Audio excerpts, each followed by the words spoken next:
Happy Sunday, everyone. How are there 350 people watching already? That took like less than 10 seconds. Probably not, because this thing is terrible.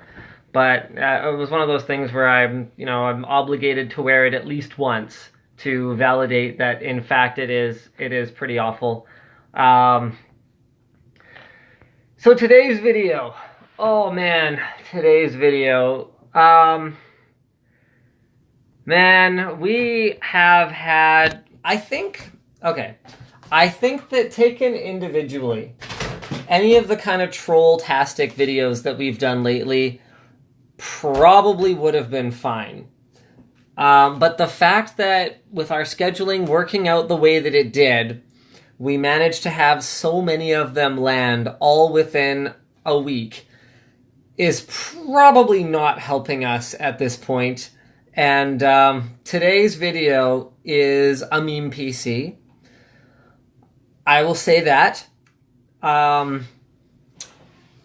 Basically, we tried to build the ultimate 1920 by 1080 gaming rig. And there's a couple of ways that you could interpret that statement, okay? Way of interpreting it, number one, is we tried to build the ultimate machine for gaming at 1920 by 1080 resolution. And that would be a fairly reasonable way for you to interpret that. But that is not what we did. I'm gonna give you guys a bit of a hint here. I'm gonna fire up a random Word document. I'm gonna make my font size really big. Okay, what qualifies as really big? Let's go with 19. Okay. Now, here's another way to think about 1920 by 1080. 1920x and 1080. And how does it perform? Dun, dun, dun. Now then, to take things a step further, we decided that if it's going to be the ultimate 1920 by 1080 gaming machine, we need to run the ultimate settings on every game. So this video's actually been up on Floatplane for about a week. That's pretty typical. And we had some people confused by the benchmarks, because I'm not gonna lie, you guys, the performance doesn't look good. And the reason for that is that Jake, when he was running all the performance benchmarks, went, well, if it's gonna be ultimate, then it's gotta be ultimate. And ran every slider cranked, even the ones that make no sense whatsoever and do not provide a noticeable improvement in visual fidelity for the performance that goes off a cliff once you enable them. So we've got 8x anti-aliasing enabled, all that kind of stuff. So the performance numbers don't look great, but what it does tell you is how the 1920x 1080 gaming machine will perform. We've got what I would say, I personally think, is a cooler piece going up on Floatplane today. So as you guys probably know, every day on YouTube and Floatplane, we upload a video. This one's pretty cool. So this is my kids' room. My son and my daughter. My son and my oldest daughter. So they've got a bunk bed. So up on the top bunk, I don't know if you guys ever did this, but when I was a kid, I had one of those little CRT TVs with the the built-in VCR on the bottom, and I had a Super Nintendo. And what I would do, I was actually on the bottom bunk of my bunk bed. I actually didn't have. Okay, it's complicated. So I was living with my dad at the time, so I didn't have a sibling there. I have 4 half siblings, and they were all with my mom. So I just had a bunk bed because YOLO, I guess. Sure. So what I would do is I was on the bottom bunk, and what I would do is my bunk bed was actually custom made. My uncle made it for me. It was super cool. It had a big circle that you got in it from, and then other than that, it was all closed on every side. So what I would do is I would drape up a blanket, and I never did run out of oxygen, so that's good. But I would drape a blanket over the hole. I would drag an extension cord and a power bar in there, and I would take my TV and my SNES, and I would get all set up with like some popcorn, and I'd make myself like a little private movie theater. And it was the greatest thing of all time. So I thought LG showed us this projector, and I guess you guys can probably see where I'm going with this, especially if you follow on Twitter, where I already posted a picture of the other side of it. But LG showed us this projector, and I was like, you know what I could use that for? Because it's got this kind of unique form factor. It's really small. Here's a Linus hand for scale. So it's like super tiny. So I was like, oh, I could set up the ultimate in-bed entertainment center. Check that out, guys. So it's about a 55, I think it's like a 55, 57 inch screen or something like that. And because I didn't want to spend a bunch of money on it, I actually ended up DIYing the screen in a way that worked out surprisingly well. Like I was kind of hoping it would work, but I had no guarantee or anything. So check this out. This is actually just a cheap roller blind from Home Depot. So like, is it the greatest, most high definition, perfect, flat, straight edges thing? No, it's not. But the kids watching Paw Patrol or whatever are never going to notice. And it was like, with a can of Plasti Dip, it was like $70, and if they destroy it, I won't care. And it actually worked out surprisingly well. So what I did is I unrolled it, flattened it out on the driveway, and here. Oh, shut up, Scout. There we go. Flattened it out on the driveway, and I'm going to see, am I even able to focus once I'm in the YouTube app? No. And then I taped it off and sprayed with Plasti Dip a frame for it. So any projector screen, you want a little bit of black frame about it, because if you're using Keystone, then you're going to end up with kind of some a little bit of illumination where it is correcting for the shape of the screen when you're, or the shape of the screen, the angle the projector is firing at the wall or at the projector screen.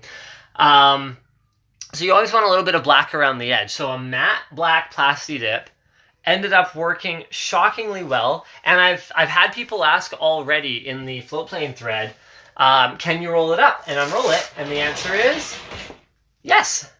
Yes, you can. It actually works surprisingly well. It doesn't leave any residue on it or anything like that. So basically you get all set up in this corner here. They've actually got these cool little chairs. So we just throw those up there. They've actually only used it a few times. My kids don't actually watch a ton of TV or anything, but we just put them right there, and then they have managed to not hit their heads on it yet, which is pretty cool.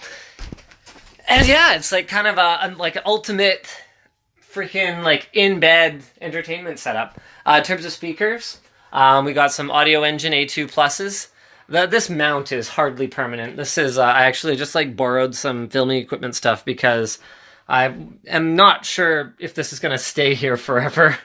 Depends how much they end up using it. So far it hasn't been a ton, because between the living room TV, world's most comfortable, and the limited amount of actual time they spend watching TV, there's an awful lot of screens and not a lot of faces to look at them.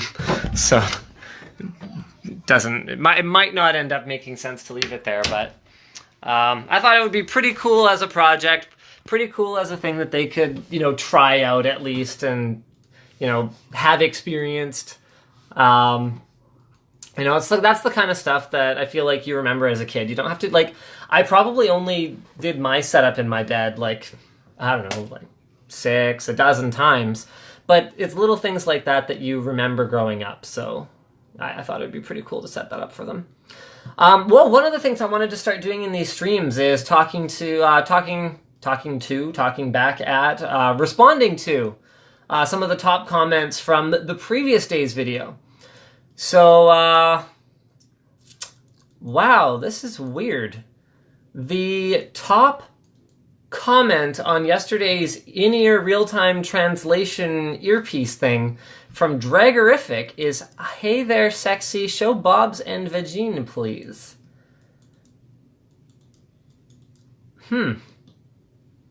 I guess it's funny because it's poorly translated? Okay. The only thing that will never be translated is the YouTube comment section. Linus's foreign casting couch. Wow. Okay, so yesterday's video actually did pretty well. No one seems to have any objections to it. No, that's it. Got a good... Okay, this is a good comment from Skylar Skinner. What's the purpose of these? You can do the exact same thing with a Bluetooth headset and the Google Translate app. To be perfectly honest, I can't figure out what would be the purpose of those in-ears. I mean, that was something that I did comment on in the video. Like, even if the translation was perfect, this, like, pass the thing back and forth a paradigm doesn't seem to make a whole ton of sense to me.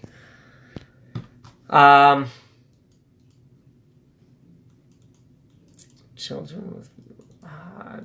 I'd rather just use Google Translate. The flirting part was so cringy. Yeah, yesterday's video was a lot of fun for us to make, but I guess, yeah, no one really has any comments on that. So all that's left now, I guess, is to throw up... Oh, actually, I do have a small update for you guys.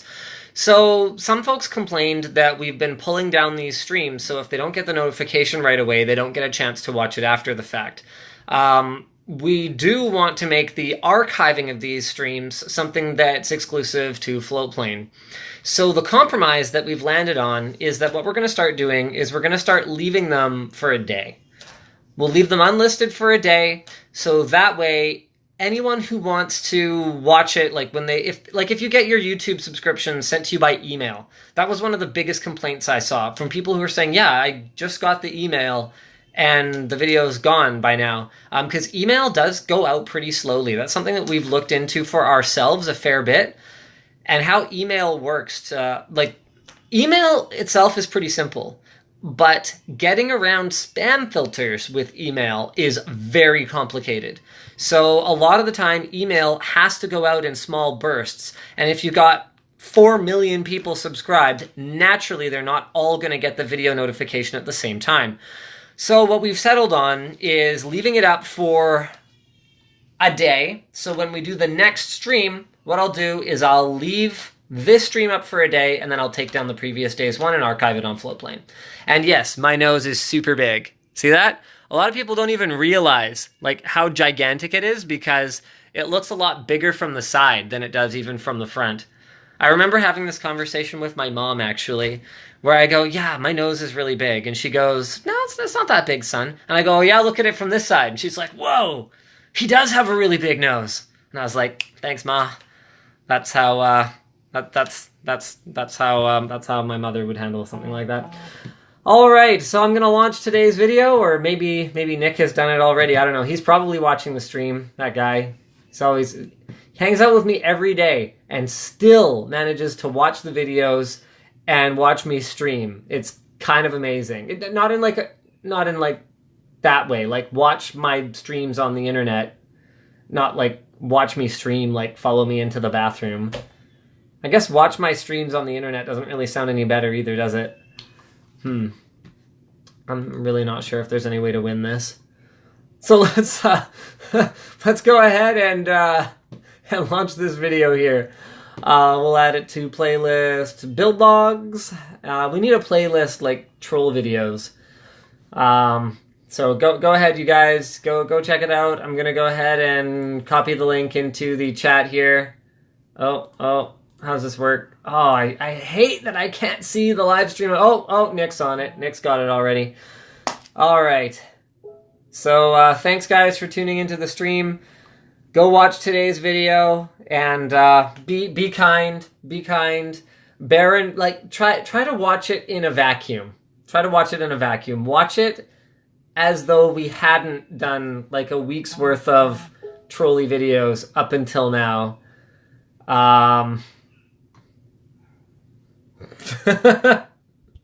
See you guys there.